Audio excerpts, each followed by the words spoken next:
Kenapa gunung berapi itu perlu meletus? Pendeknya, semua itu terjadi karena adanya tekanan dari bawah yang membuat gunung kemudian meletus. Tapi kenapa ada tekanan dari bawah?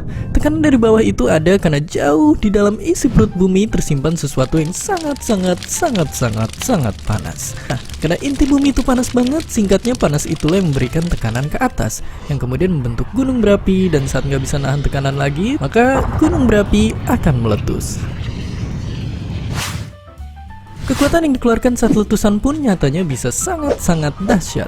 Contohnya letusan Gunung Krakatau yang terkenal sangat ganas. Tapi itu pun belum yang terbesar. Masih banyak gunung-gunung lain di dunia yang letusannya jauh lebih besar. Dimana fakta uniknya, beberapa yang terbesar ada di Indonesia. Dan mungkin akan jadi bahasan di episode lain selanjutnya. Nah, meskipun begitu, tapi ternyata nggak semua gunung berapi itu kayak Krakatau. Ada juga gunung lainnya yang bisa tetap stay cool waktu lelehan dari perut bumi keluar dari kawahnya, yang bahkan beberapanya bisa ditonton dengan santai. Perbedaan ini bisa ada karena beberapa faktor pemicu letusan gunung berapi.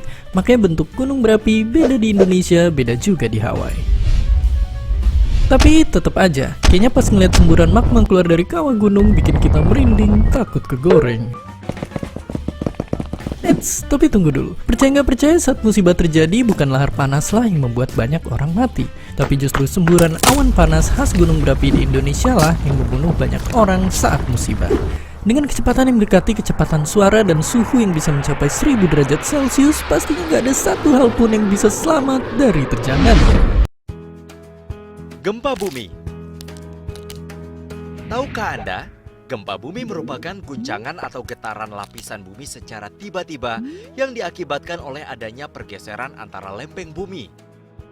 Sesuai dengan penyebabnya, gempa bumi dibedakan menjadi dua jenis, yaitu gempa tektonik yang terjadi karena aktivitas pergerakan lempeng bumi dan gempa vulkanik yang terjadi karena aktivitas vulkanologi gunung berapi.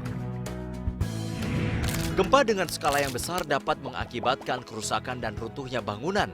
Kejadian bencana tanah longsor dan tsunami pun kerap kali datang setelah gempa bumi. Waspadai kemungkinan gempa susulan maupun bahaya kebakaran. Jika berada di dalam rumah atau gedung, jangan menggunakan lift. Berlindunglah di tempat yang aman jika terjadi gempa. Jauhi kaca, cermin, dan benda-benda yang tergantung. Jika berada di luar rumah, carilah daerah terbuka. Jauhi pohon, lampu jalan, tiang listrik, dan papan reklame. Tsunami. Kata tsunami berasal dari bahasa Jepang su yang berarti pelabuhan dan name yang berarti gelombang, sehingga secara umum diartikan sebagai gelombang atau ombak yang besar di pelabuhan. Tsunami dapat diartikan sebagai gelombang laut yang disebabkan oleh gempa bumi dengan pusat di bawah laut, diikuti dengan dislokasi atau perpindahan massa tanah atau batuan yang sangat besar di bawah air. Letusan gunung api bawah laut atau gunung api pulau, longsor di bawah laut, dan atau hantaman meteor di laut. Tanda-tanda akan terjadinya tsunami adalah: pada umumnya, di Indonesia didahului dengan gempa bumi besar dan susut laut. Terdapat selang waktu antara waktu terjadinya gempa bumi sebagai sumber tsunami dengan waktu tiba tsunami di pantai. Di Indonesia, tsunami dapat terjadi dalam waktu kurang dari 40 menit setelah gempa bumi terjadi. Gelombang air laut datang secara mendadak dan berulang dengan energi yang sangat kuat. Gempa bumi di bawah laut penyebab tsunami memiliki kekuatan gempa atau magnitudo lebih besar dari 6,8 skala Richter dengan kedalaman pusat gempa tidak lebih dari 70 km dan pola patahan adalah sesar naik turun. Tanah longsor. Bencana tanah longsor terjadi karena adanya gangguan kestabilan pada tanah atau batuan penyusun suatu lereng.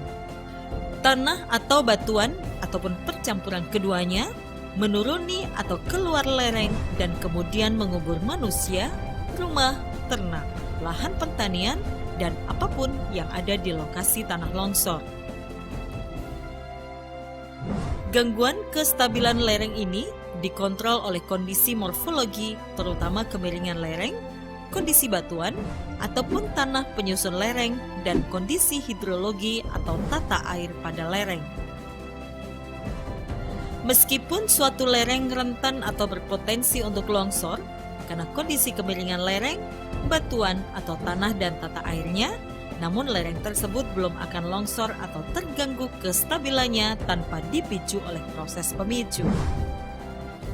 Proses pemicu longsoran dapat berupa peningkatan kandungan air dalam lereng, getaran pada lereng akibat gempa bumi, ledakan, penggalian, getaran alat atau kendaraan, peningkatan beban yang melebihi daya dukung tanah atau kuat geser tanah, pemotongan kaki lereng secara sembarangan yang mengakibatkan lereng kehilangan gaya penyangga. Tanda-tanda utama akan terjadinya tanah longsor adalah muncul retakan vertikal pada tebing, munculnya air tanah secara tiba-tiba, air sumur sekitar tebing menjadi keruh, adanya longsoran batu-batu kecil. Seberapa siapkah kamu akan banjir? Banjir terjadi karena dua hal, yaitu alam dan manusia. Faktor alam terjadi karena curah hujan tinggi,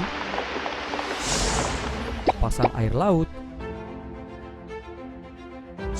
dan sedimentasi di muara. Faktor manusia terjadi karena